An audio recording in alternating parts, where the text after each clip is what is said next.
உங்க ஹேர் ரொம்ப ட்ரையா இருக்கா, ஃப்ரிஸியா இருக்கா? அப்ப இந்த மிஸ்டேக் நீங்க கண்டிப்பா பண்ணிடவே கூடாது. அது என்னன்னு பார்க்கலாமா? உங்க ஹேர் ரொம்ப ஃப்ரிஸியா இருக்கு, டல்லா இருக்கு. எனக்கு முடி இங்க பக்கத்துல வெடிச்சு வெடிச்சிருக்கு, ஸ்ப்ளிட் எண்ட்ஸ் நெறையா இருக்குது. ரொம்ப டல்லா இருக்கு. ஏன்னு தெரிஞ்சுக்கிறீங்களா?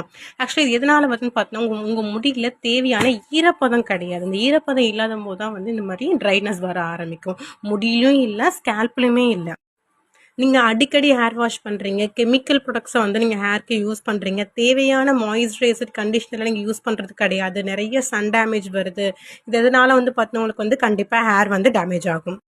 ஸோ இத எப்படி சரி செய்யலான்னு பார்த்தீங்கன்னா, கண்டிப்பா வந்து நம்ம ஹேர் வாஷ் பண்ணும்போது வெறும் ஷாம்பு மட்டும் வாஷ் பண்ணா பத்தாது. கண்டிப்பா கண்டிஷனர் யூஸ் பண்ணணும். கண்டிஷனர் டெய்லி யூஸ் பண்ணணும். அது மட்டும் இல்லாம கண்டிப்பா ஹேர் மாஸ்க் யூஸ் பண்ணும்போது இன்னும் பெட்டர் ரிசல்ட் கிடைக்கும். வீக்லி ஒன்ஸ் ஆச்சும் நம்ம வந்து கண்டிப்பா ஹேர் மாஸ்க் யூஸ் பண்ணணும். அது மட்டும் இல்லாம ஹேர் ஆயில் வைக்கணும். முடிஞ்சா வந்து ஒரு நாள் டூ நாளாச்சும் ஹேர் ஆயில் வைக்கலாம். வீக்லி அட்லீஸ்ட் த்ரைஸ் ஆச்சும் வைக்கலாம். அதே மாரி முக்கியமான விஷயம் பார்த்தீங்கன்னா, நீங்க எடுக்கிற ஃபுட் நெறைய தண்ணி குடிக்கணும். ஃபுட்டு வந்து பார்த்தீங்கன்னா, தண்ணி கன்டென்ட் அதிகமா இருக்கிற மாரி ஃபுட் நம்ம என்ன பண்ணணும், கண்டிப்பா எடுத்துக்கணும். அது மட்டும் இல்ல, ஹேருக்கு நெறைய சப்ளிமெண்ட் நம்ம எடுத்துக்கணும். சப்ளிமெண்ட் தேவையான சத்து கிடைக்கும். அப்பதான் முடியால வளர முடியும். இல்ல வந்து என்ன ஆகும்னா, பயங்கரமா டேமேஜ் ஆகி கண்டிப்பா வந்து பிரேக் ஆகும். சரிங்களா? அறந்தெல்லாம் விழும். அதே மாரி ரெகுலரா தல வாரணும். முடி கூம் பண்ணலனா வந்து பார்த்தீங்கன்னா, கண்டிப்பா உங்களுக்கு வந்து பிளட் சர்க்குலேஷன் இருக்காது. அதுவே உங்க முடியில ஒரு பெரிய காரணமா அமையும்.